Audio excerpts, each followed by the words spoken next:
여럿이 모여 파도 타기를 하면서 흥겹게 술을 마시는 젊은 남녀들. 평범한 대학생 친목 동아리 정도로 보이지만 이들의 대화 내용 심상치가 않습니다.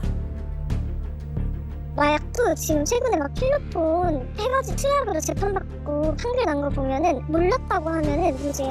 나는 그냥 누가 준 클럽에서 준 술을 마셨는데 나는 마약 한 줄도 몰랐는데 그게 마약이었던 것 같다. 이렇게 말해서 무죄 받은 게 꽤 있거든.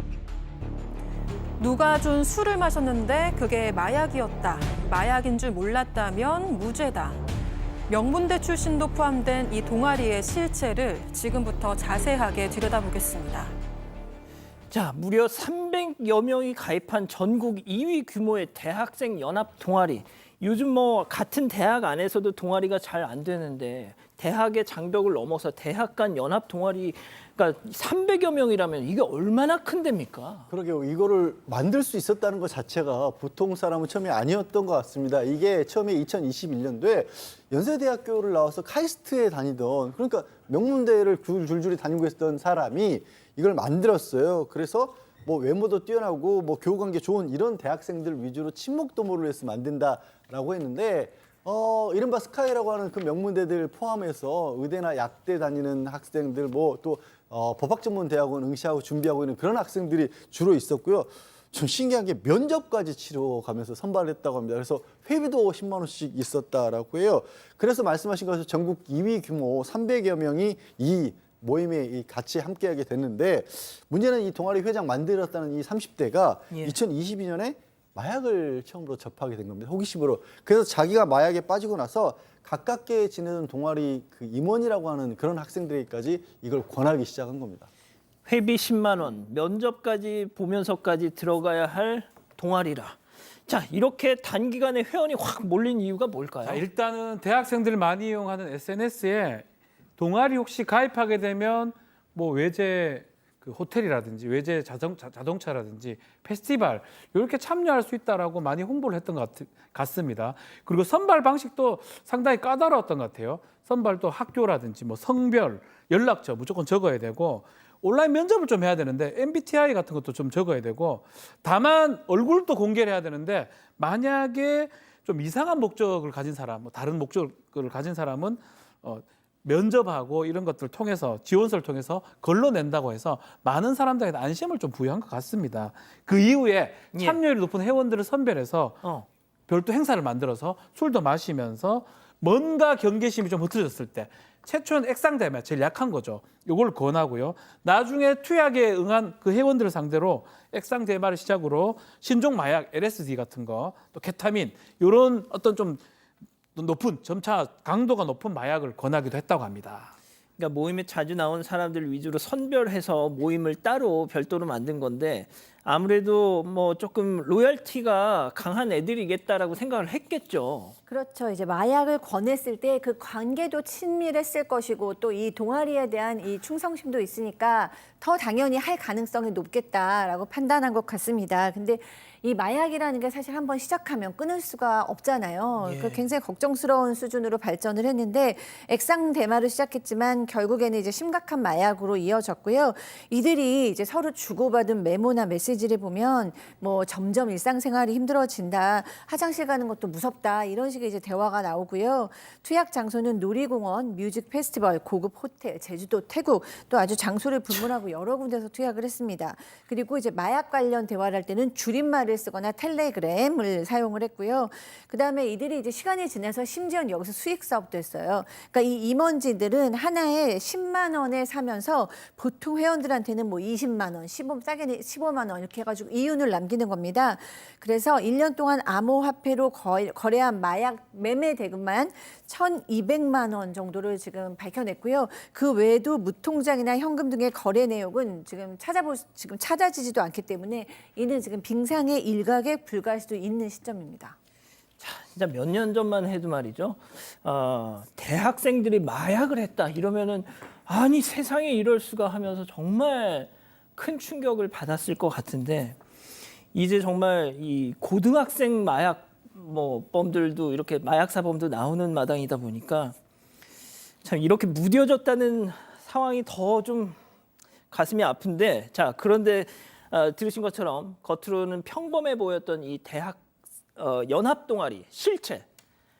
황당하게도 이 동아리 회장 때문에 그 수면 위로 이 전모가 밝혀졌어요. 네, 맞습니다. 처음에는 이 동아리 회장이 지난해 12월 크리스마스 무렵에 한 호텔에서 단순 마약 투약 혐의로 경찰에 붙잡혔습니다. 그런데 이 회장과 함께 마약을 투약한 여자친구가 배드트립을 겪으면서 호텔에서 난동을 부려서 현행범으로 체포됐는데요. 배드트립이 뭐예요? 네, 이 배드트립은 마약 투약량을 늘리면서 불안과 공포 등 불쾌한 느낌을 겪는 현상을 말합니다.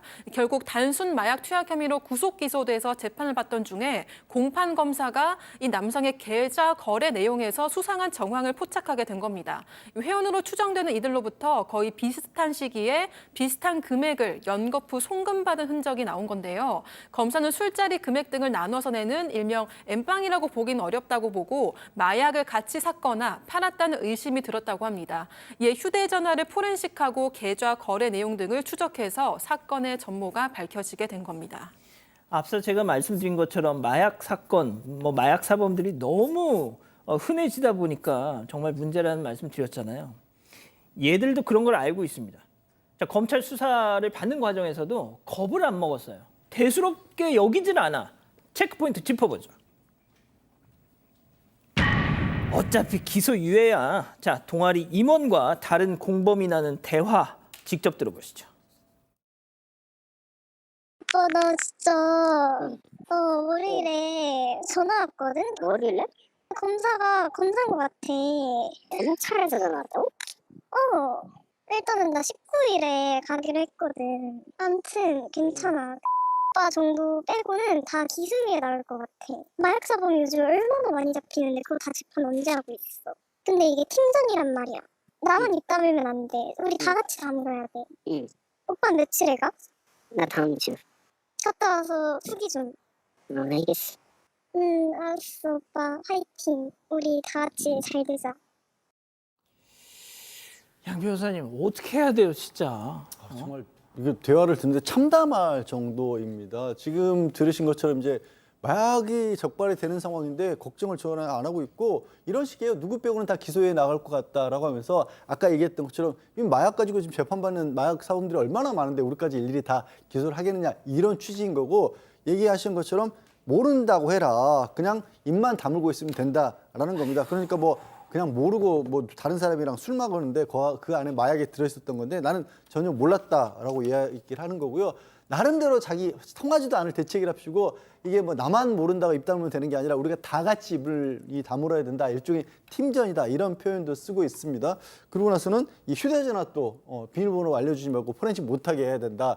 누구 하나만 여기서 입을 열게 되면 큰일 나기 때문에 함께 다 같이 이게 좀 버텨내자. 이런 진짜 이게 대학생들 더군다나 다 아까 말씀드렸던 것처럼 거의 막 명문대생들이 끼어있는 그런 동아리라고 하는데 어쩌다 우리나라가 이렇게 돼버렸죠?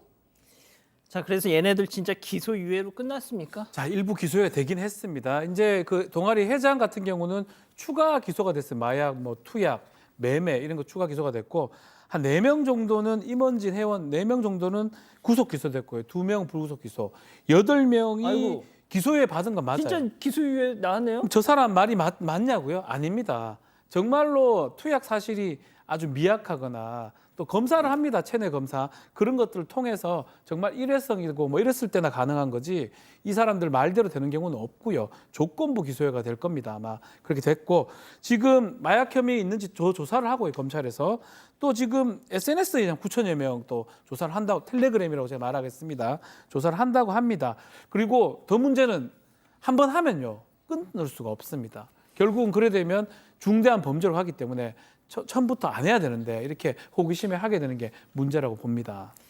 자, 저 말씀드렸다시피 명문대 출신들이 많다고 했잖아요. 로스쿨 시험을 보고 지금 기다리고 있는 친구, 그 합격 여부를 기다리고 있는 사람도 있다고 하고 의대생도 있다고 하고 서울에 유명한 또 명문대 재학생들이 있다. 저희가 명문대생들이 마약을 했다니 이래서 지금 저희가 그러는 게 아니고요. 교수님, 그 명문대생들이면 그 사람들이 명문대학을 다니고 사회적으로 성공을 하기까지 많은 사회적인 혜택을 받았던 애들이잖아요. 네. 그런 애들이 마약을 한다니까 정말 기가 차서 이러는 거 아닙니까? 사회적 혜택도 받았고 또 앞으로도 사회에 영향력을 끼칠 수 있을 가능성이 훨씬 높죠. 예를 들어서 뭐 의사가 된다고 쳤는데 마약 중독에 빠진 의사다? 그럼 너무나 많은 환자들에게 큰일일 거고 법조인도 마찬가지입니다. 그리고 저는 이 학생들 엄벌에 좀 쳐야 된다. 왜냐하면은 동아리 하나가 이렇게까지 마약의 동아리가 되면 앞으로 그 후배들 지금 중고등학교 다니는 아이들이 받을 영향도 너무 클 거라고 생각을 해서 저는 정말 이 임원진들 주도자들은 완전히 엄벌에 처해져서 이렇게 진짜 일벌백계 해야 된다라고 생각하고요. 한 번이라도 퇴학한 모두가 다 정말로 형사 고발돼야 된다라고 생각을 하고 게다가 이 임원 뭐 회장이라는 사람은 성폭행을 하고 또 뭐 그거